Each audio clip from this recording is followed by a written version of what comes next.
Hello friends, welcome to channel एडो pharm myself Mandeep Patidar. हम discuss कर रहे हैं instrumental method of analysis B pharm 7 semester का सब्जेक्ट है, subject code BP 701 theory. Unit first का डिस्कशन चल रहा है यूवी विजिबल स्पेक्ट्रोस्कोपी पार्ट 5। इसमें अभी तक डिस्कशन हो चुका है इंस्ट्रूमेंटल मेथड ऑफ एनालिसिस क्या क्या होती है, स्पेक्ट्रोफोटोमेट्री क्या होती है, यूवी विजिबल स्पेक्ट्रोस्कोपी क्या है, electron transition, chromophore, auxochrome, spectral shift, solvent effect on absorption spectra. ये आपके सिलेबस का हम अभी तक डिस्कस कर चुके हैं। आज डिस्कस करेंगे बियर्स एंड लंबर्ट्स ला, इसके डेरिवेशन और डेविएशन के बारे में बात करेंगे। आप में से जो भी पहली बार चैनल पे आए, चैनल को सब्सक्राइब करें और बेल नोटिफिकेशन पर प्रेस कर ऑल पर क्लिक करें ताकि मेरे अगले आने वाले वीडियो के नोटिफिकेशन आप तक पहुंच सके। यदि हम बियर्ड लंबर्ट ला की बात करें तो उसके पहले हमको समझना पड़ेगा कि हमारे पास एक इंसिडेंट रेडिएशन होता है, एक मोनोक्रोमेटिक लाइट हमने बात करी है, वो एक हम सॉल्यूशन से पास करते हैं और उस सॉल्यूशन से कुछ एब्जॉर्प्शन होगा या नहीं होगा वो बात की बात है, पर हम समझते हैं कि सॉल्यूशन कुछ एब्जॉर्ब करेगा, उसके बाद ट्रांसमिटेड रेडिएशन हमको मिलेगी। यदि इसको मैथमेटिकली हम बात करें तो I0 is equal to IA plus IT plus IR। यहाँ पर I0 क्या होगा, incident of light, IA absorb light इस सॉल्यूशन के द्वारा एब्जॉर्ब की गई, IT ट्रांसमिटेड लाइट जो इधर आई है, और IR जो यहां से रिफ्लेक्ट हो गई है, रिफ्लेक्टेड लाइट। अब यदि हम इसकी बात करें तो सबसे पहले बर्जर ने इन्वेस्टिगेट करा था रेंज ऑफ एब्जॉर्प्शन, पर इसका क्रेडिट किसने एंजॉय किया, लंबार्ड ने। लंबार्ड ने क्या करा, इस कंसेप्ट को सिंप्लीफाई कर दिया, इसलिए बर्जर इन्वेंट करके रह गए और लंबार्ड इसको क्रेडिट लेके चले गए। लंबार्ड क्या बोलते हैं, when a beam of light is allowed to pass through a transparent medium, beam of light allowed to pass through a transparent medium, ये जो मीडियम है इसके थ्रू आपने कोई लाइट ट्रांसपेरेंट की है, तो the rate of decrease of intensity, जो लाइट की इंटेंसिटी है वो किसे डिक्रीज होगी, with the thickness of the medium is directly proportional to the intensity of light, यानी कि थिकनेस और लाइट के डायरेक्टली प्रोपोर्शनल रहेगी जो इंटेंसिटी है। तो यहां से हमने देखा कि minus DI/dt directly proportional to T, thickness के, जो आपका जो थिकनेस है उसके डायरेक्टली प्रोपोर्शनल रही है, तो KT या प्रोपोर्शनली कांस्टेंट है। वहीं बियर्स लॉ क्या बोलता है, बियर लॉ ऐसा बोलता है कि intensity of beam of monochromatic light is decrease exponentially with the increase in concentration of the absorbing substance. Concentration यानी जो सॉल्यूशन का कंसंट्रेशन हम जब बढ़ाएंगे तो उसके डायरेक्टली प्रोपोर्शनल रहती है, यानी कि यहां पर जो आएगा DI/dt directly proportional to C, और वहां पर क्या है, थिकनेस के।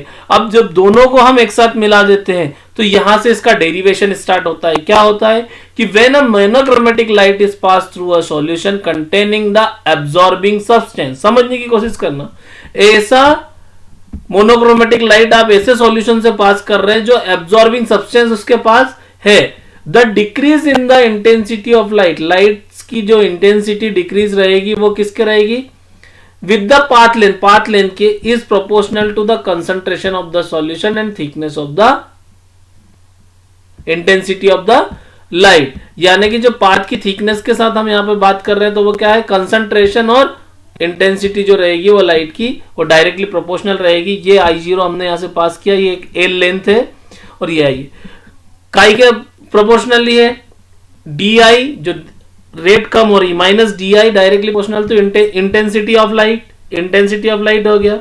फिर डायरेक्टली प्रोपोर्शनल क्या बोल रहे हो, concentration of solution, Beer's law बोलता है। लंबर्ट लॉ क्या बोलता है, DI is directly proportional to path length, ये पाथ लेंथ के डायरेक्टली प्रोपोर्शनल होती है। आप खुद सोचिए 5 मीटर का रास्ता और 50 मीटर के रास्ते में आप जब करोगे तो कहीं ना कहीं रुकावट, इंटेंसिटी कम होगी ना लाइट की, तो वही यहां पर है। अब इसके डेरिवेशन की यदि हम बात करें तो ये कुछ इस तरह से हमने इसको सेग्रीगेट कर लिया। ये आपका L है, इसको अलग अलग पार्ट में हमने डिवाइड किया है। ये इंटेंसिटी ऑफ लाइट I0, आपकी ट्रांसमिटेड लाइट I, इसको अलग अलग पार्ट में, ये पूरी थिकनेस L है, इस पर्टिकुलर पार्ट की थिकनेस को हमने DL लिया है। अब हम इसका देखेंगे तो DI minus upon DL directly proportional to concentration and intensity of light, ठीक है।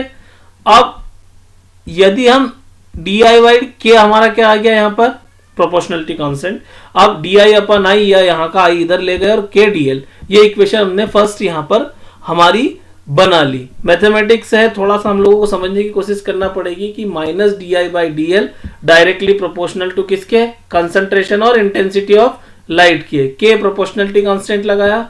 हम और आप सभी जानते हैं कि यहां से मल्टीप्लिकेशन वाला डिवाइडेशन में चला जाएगा, डिवाइडेशन वाला इक्वल टू के मल्टीप्लिकेशन में चले जाता है।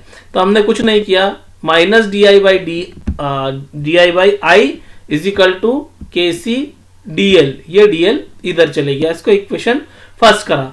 अब हमने दोनों पार्ट का क्या करा, कंसंट्रेशन फिक्स रहेगा, के प्रोपोर्शनलिटी कांस्टेंट से फिक्स रहेगा, इसलिए क्या चेंज हो रहा है, डीएल। तो डीएल और डी का हमने क्या करा, इंटीग्रेशन ले लिया। हमने मैथ्स में पढ़ा है M1 M2 में इंटीग्रेशन कैसे लेते हैं। लिमिट यहां पर हमने ले ली I0 से I और 0 टू L, ठीक है, ये हमारी लिमिट हमने ली। फिर क्या होगा, हमने इसको इस तरह से ले लिया ln I की तरह। आपने लॉगरिथम पढ़ा होगा, तो IN I माइनस साइन बाहर और I0 to I ln I हो गया, इसको हम बोलते हैं ln I। और केसी कांस्टेंट है, L का फिर हमने क्या लिया, 0 टू L, अप्लाई लिमिट कर दिया तो IN I minus IN I0, पहले ये, उसके बाद पहले अपर लिमिट फिर लोअर लिमिट, कुछ इस तरह से करते हैं, ठीक है। KCL हो गया 0 टू L यानी कि L, तो यहां पर KCL हो गया minus IN I0 I KCL। अब ये नेचुरल लॉगरिथम होता है I0 अपॉन I, ठीक है, इसको हम बोलते हैं ln I। तो ये क्या हो गया, 2.303 log I0 I, ये नेचुरल लॉगरिथम की वैल्यू है। अब log I0 I यहां रखा, ये मल्टीप्लीकेशन का हो गया, तो इसको हम क्या कर देंगे, डिवाइडेशन में। अब कुछ आपको चीजें याद रखना पड़ेगी कि log I0 I क्या होता है, A एब्जॉर्बेंस को हम बोलते हैं A, और इसका क्या फार्मूला होता है, log I0 I। तो log I0 I की जगह हम क्या रखेंगे, A, ठीक है। K अपॉन 2.303, K अपॉन 2.303 को हम बोलते हैं एप्सिलॉन, ठीक है। तो ये एप्सिलॉन हो गया, तो ये यहां से एप्सिलॉन चले गया, एंड CL, ये आपका एब्जॉर्बेंस का फार्मूला, यही आपका डेरिवेशन का फार्मूला है, ये डेरिवेशन हो गया। अब डेविएशन क्या क्या होते हैं, अब डेविएशन की यदि हम बात करें, बियर्स लॉ के डेविएशन की, तो दो तरह के हमने यदि कंसंट्रेशन और एब्जॉर्बेंस के बीच में हम प्लॉट करते हैं, तो ये हो गया आपका डेविएशन। क्या क्या हो सकते हैं, यदि हम एब्जॉर्बेंस और कंसंट्रेशन के बीच में प्लॉट करेंगे, हम एक ग्राफ प्लॉट करते हैं, तो वो स्ट्रेट लाइन आना चाहिए, ये एक आइडियल है। लेकिन आप देखेंगे कि जैसे जैसे थोड़ा सा हम कंसंट्रेशन बढ़ाते हैं, उस सिचुएशन में क्या होता है, पॉजिटिव डेविएशन या नेगेटिव डेविएशन की सिचुएशन बनती है। पॉजिटिव डेविएशन कब होगा, जब कॉन्केव अपवर्ड, ये इस तरह से अपवर्ड डायरेक्शन में जाएगा, तब हम इसको बोलते हैं पॉजिटिव डेविएशन। और ये नीचे की साइड जाएगा डाउनवर्ड्स, इसको तब बोलते हैं हम नेगेटिव डेविएशन।